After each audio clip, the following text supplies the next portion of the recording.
बधाई हो। Thank you. बैठिए। हमें तो यकीन ही नहीं था कि हमें फिर से टिकट मिलेगी। इसके सिवा और कोई चारा भी नहीं था पार्टी के पास, इसलिए बरसों के बाद दोबारा आपको इलेक्शन लड़ने के लिए टिकट दिया गया। मैडम, आपके सिवा किसी और उम्मीदवार में वो दम नहीं कि अपोजिशन पार्टी के मिस्टर नागवानी को हरा सके। बस अब तो ये इलेक्शन जीतकर आपको फिर से चीफ मिनिस्टर की कुर्सी हासिल कर दी है, इसमें हमारी और पार्टी की भलाई है। ये सब आप लोगों की मेहनत और कोशिशों का नतीजा है मिस्टर शिंदे। अच्छा मैडम, अब हम चलते हैं, बाकी की तैयारियां भी करनी है। नमस्ते। नमस्ते। नमस्ते। Congratulation Durga ji. Thank you Madhu. लगता है तुम हमारे लिए बहुत लकी हो। देखो ना, तुम्हारे कदम पड़ते ही आज हमें शुभ समाचार सुनने को मिले हैं। क्या हुआ? कुछ नहीं, जरा कांटा चुभ गया। फूलों में कांटे तो होते ही है ना दुर्गा जी। तुम सच कहती हो मधु। सपनों को साकार करने के लिए कांटों पर चलना ही पड़ता है। तेरे सपने तो मैं पूरे करूंगी दुर्गा बाई। सुनो मधु, हमारी पहली चाल तो कामयाब हो गई, अब दूसरी चाल को भी अच्छी तरह से समझ लो। मैंने बैंक मैनेजर नायक को सब कुछ समझा दिया है। तुम्हारा काम है उसे सिर्फ रवि से मिलाना। ओके? ओके। क्या फिर से टिकट मिला है? मेरी बात मानो माँ, तो इस बार इलेक्शन लड़ने से इनकार कर दो, क्योंकि तुम अच्छी तरह जानती हो कि हमारी फाइनेंशियल पोजीशन ठीक नहीं है। बेटे, हमारी फाइनेंशियल पोजीशन सुधारने के लिए ही तो ये इलेक्शन जीतना बहुत जरूरी है। तुम ब्याज से पैसे उठाओ या बैंक से लोन ले लो, कुछ भी करो, वरना ऐसा मौका दोबारा अब हाथ नहीं लगेगा। हमें लगता है वो लड़की मधु है ना, हमारे लिए बहुत लकी है। कम इन। सर, अपने बैंक के मैनेजर आए हैं, आपसे कुछ कहना चाहते हैं। आइए मिस्टर नाइक, बैठिए। Thank you. कहिए, आप क्या कहना चाहते हैं? रवि साहब, आपने वो जो हमारे बैंक से 50 लाख रुपए का लोन मांगा था ना, वो हमारे हेड ऑफिस ने सैंक्शन कर दिया है।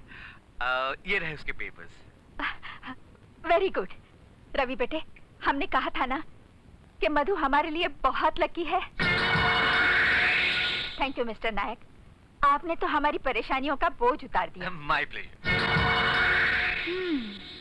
बोझ तो अभी उतरा है दुर्गा बाई, बाद में देखना ऐसी वाट लगा दूंगी कि तू सीधे अस्पताल की खाट पकड़ लेगी।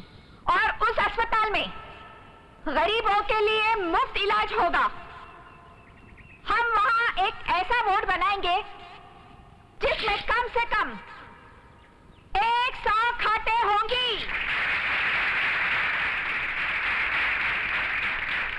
हमारी जिंदगी का सिर्फ एक ही मकसद है, गरीबी मिटाना, और हम गरीबी मिटाकर ही रहेंगे। दुर्गा बाई, थोड़ी देर तक तालियों का शोर सुन ले, बाद में यही लोग तेरा ऐसा स्वागत करेंगे कि तू इलेक्शन लड़ना ही भूल जाएगी। आप लोगों के साथ नहीं, हमें दोबारा इस इलाके से इलेक्शन लड़ने का हौसला दिया है। हाँ, तो हम उस अस्पताल के बारे में कह रहे थे जिसमें कोई खाते नहीं होंगी, नकली दवाइयां होंगी, नकली इंजेक्शंस होंगे और जाहिल डॉक्टर्स होंगे जो तुम सबको सीधे शमशान घाट पहुंचा देंगे। हेलो हेलो हेलो, इस इलाके में एक भी शमशान घाट और कब्रिस्तान नहीं है, इसीलिए हम यहाँ एक ऐसा आधुनिक शमशान घाट और कब्रिस्तान बनाने वाले हैं जिसमें उसी अस्पताल से लाए और बेमौत मरे हुए गरीबों को मुफ्त में जलाया और दफनाया जाएगा। अरे क्या बकवास कर रही है? क्योंकि हमने सोच लिया है कि गरीबी मिटाने का सिर्फ एक ही तरीका है, एक ही रास्ता है, गरीबों को मिटाना। लगता है इसका दिमाग खराब हो गया। और उन्हें खत्म कर देना। अरे देखते क्यों, मारो इसको। ये तुम लोगों को क्या हो गया है? तुम पागल तो नहीं हो गए हो? तुम गरीब लोग साले कभी नहीं सुधरोगे।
दुर्गा जी आप और ये पब्लिक आपके पीछे? वो सब बाद में बताऊंगी, यहाँ से जल्दी चलो। मुन्नी पॉलिटिक्स छोड़, कैमरा डाल शुरू कर दे।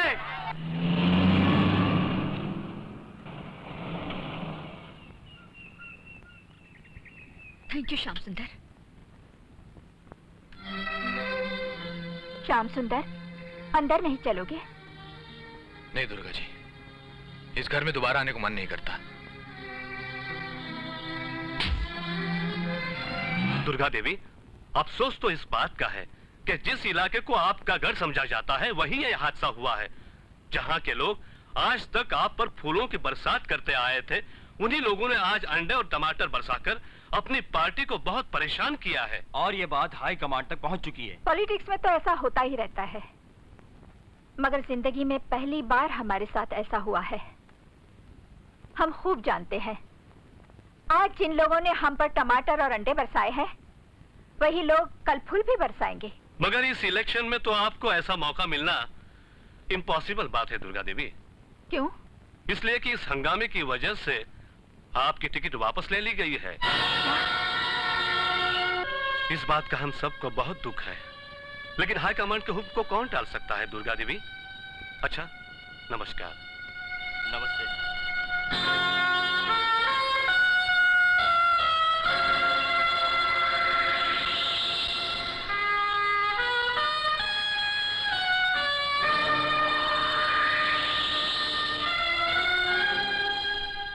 अब क्या होगा दुर्गा जी? हम लोगों ने इस इलेक्शन के भरोसे तो करोड़ों का कर्जा ले लिया है। पोस्टर छप चुके हैं, बैनर्स लग चुके हैं। हमने तो कैनवसिंग के लिए 10 नई एम्बेसडर्स और 10 नई जीपें भी खरीद ली हैं। यहाँ तक के बैंक से लोन भी उठा लिया है। मधु, प्लीज कीप क्वाइट। चली जाओ यहाँ से, प्लीज गो। हमें अकेला छोड़ दो। तू अब अकेली ही रहेगी दुर्गा बाई। मैंने भी तेरे दुर्गा निवास को जमीन दोज नहीं किया, तो मेरा भी नाम मधु नहीं।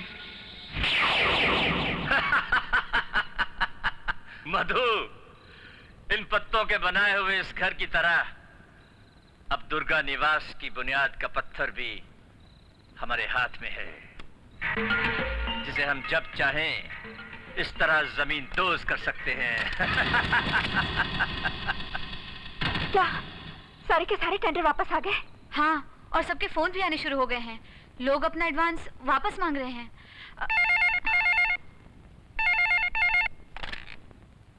Hello, Verma constructions. मैं छगन भाई बोल रहा हूँ। दुर्गा जी हैं? छगन भाई, एक मिनट। छगन भाई का फोन है, पैसे के बारे में पूछ रहे हैं, आपसे बात करना चाहते हैं। हाँ, उनसे कह दो कि हम नहीं हैं।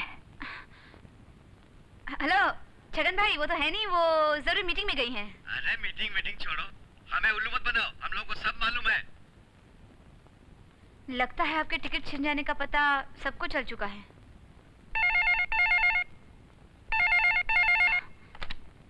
हेलो दुर्गा जी हैं? जी वो नहीं है जी, एक मिनट। हेलो दुर्गा देवी?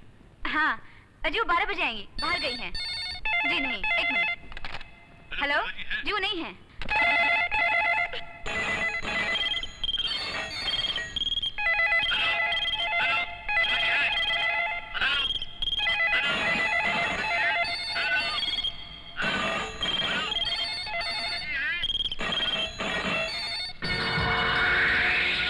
भाई, अभी तो सिर्फ टेलीफोन की घंटियों से ही तेरी घंटी बज गई है।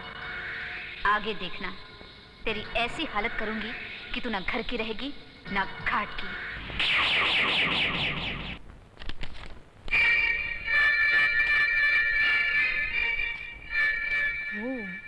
लगता है बुढ़ी मांगने वालों का हिसाब देख रही है। दुर्गा जी, दुर्गा जी, हाँ? गजब हो गया। अब क्या हुआ? वो सब कर्ज मांगने वाले जबरदस्ती ऑफिस में घुसा है और मुझे इतना मजबूर कर दिया कि मुझे उन सबको अपने साथ यहाँ लाना पड़ा। अरे तुमने ये क्या किया? अच्छा, उन सबसे कह दो कि हम घर पर नहीं हैं। ठीक है। अरे वाह दुर्गा बाई वाह, रुपया लेते वक्त तो बड़े बड़े सपने दिखाती हो। 3 टका ब्याज दूंगी, 4 टका ब्याज दूंगी, और अब हमें टरकाने पे तुली हो। दुर्गा बाई, ये छोटी छोटी हरकतें आप जैसे बड़ी हस्ती को शोभा नहीं देती। अगर हम पैसा देना जानते हैं तो वसूल करना भी जानते हैं। मगर छगन भाई, क्या हमें थोड़े दिनों की मोहलत नहीं मिल सकती? मिल सकती है, लेकिन हमें किसी बड़े आदमी की गारंटी चाहिए। बड़े आदमी की? एसके एंटरप्राइजेस के मालिक एसके साहब की गारंटी चलेगी? एसके? हाँ हाँ, क्यों नहीं। अरे उनकी गारंटी को कौन टाल सकता है। तो फिर यूं समझ लो कि कल सुबह 11 बजे तक आप सबको अपनी अपनी ऑफिस में एसके साहब की गारंटी मिल चुकी होगी। मंजूर? क्यों भाई, मंजूर है ना? हाँ, हाँ, हाँ, मंजूर है। तो फिर चलो, आओ। चलो। बेटी, ये एसके साहब कौन है? और वो भला हमारी गारंटी क्यों लेंगे? हम तो उन्हें जानते तक नहीं। आप उन्हें नहीं जानती, लेकिन वो आपके पूरे खानदान को बहुत अच्छी तरह से जानते हैं। राम राम।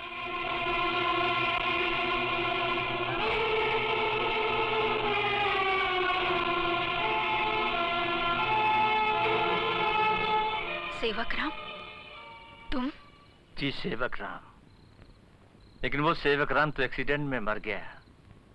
अब तो मैं सिर्फ भगवान का सेवक हूं। उस मौत के बाद मैंने पॉलिटिक्स को अपने दिमाग से ऐसे निकाल दिया जैसे लोग दूध से मक्खी को निकाल कर फेंक देते हैं।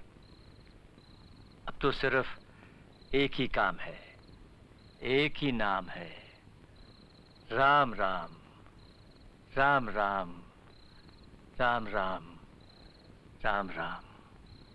लेकिन सेवक राम, तुम इतने साल खो कहाँ गए थे? अपने जख्मों का इलाज करवाने विदेश चला गया था। वापस लौटा तो जिस भगवान ने उस हादसे से मुझे नई जिंदगी दी थी, मैंने अपने आप को उस भगवान के हवाले कर दिया। एसके साहब, मैंने आपको फोन पर बताया था ना कि अब दुर्गा देवी जी की इज्जत आप ही बचा सकते हैं। दुर्गा जी, आपकी इज्जत मेरी इज्जत है, लेकिन मेरे पार्टनर का कहना है कि फॉर्मेलिटी के लिए हवेली का गिरवी खत करना जरूरी है। क्या? हवेली गिरवी रखकर? नहीं नहीं, मैं हरगिज ऐसा नहीं कर सकती। आप मुझे गलत मत समझिए दुर्गा जी। मगर ये दुर्गा काम जी, एसके साहब सही कह रहे हैं, घर की बात घर में ही रह जाएगी।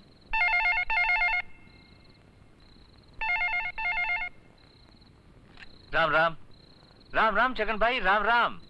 हाँ, आप बिल्कुल चिंता मत करें, आपका काम हो जाएगा। देखिए छगन भाई, दुर्गा देवी के पैसों की गारंटी मेरी है। हाँ, राम राम, राम राम।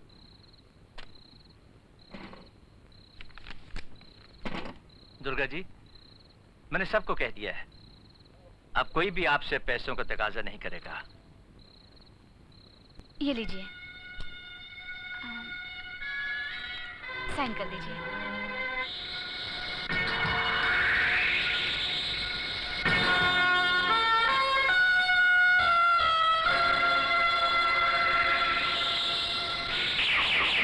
बेटी, ये बात हमारी समझ में नहीं आती कि तुम एक गैर होते हुए भी हमारे लिए क्या कुछ नहीं किया, जो हमारे अपने भी नहीं कर सके। ऐसा क्यों सोचती हैं आप? ये तो मेरा फर्ज था जो मैं निभा रही हूँ। अब रात बहुत हो चुकी है, आप सो जाइए, मैं चलती हूँ। अरे बेटी, इतनी रात गए तुम अकेली घर कैसे जाओगी? यहीं सो जाओ, सुबह 7 ऑफिस चले जाएंगे। तूने मेरे मुंह की बात छीन ली पुट्टी। अब देखना, आज की रात इस दुर्गा निवास के लिए कयामत की रात होगी।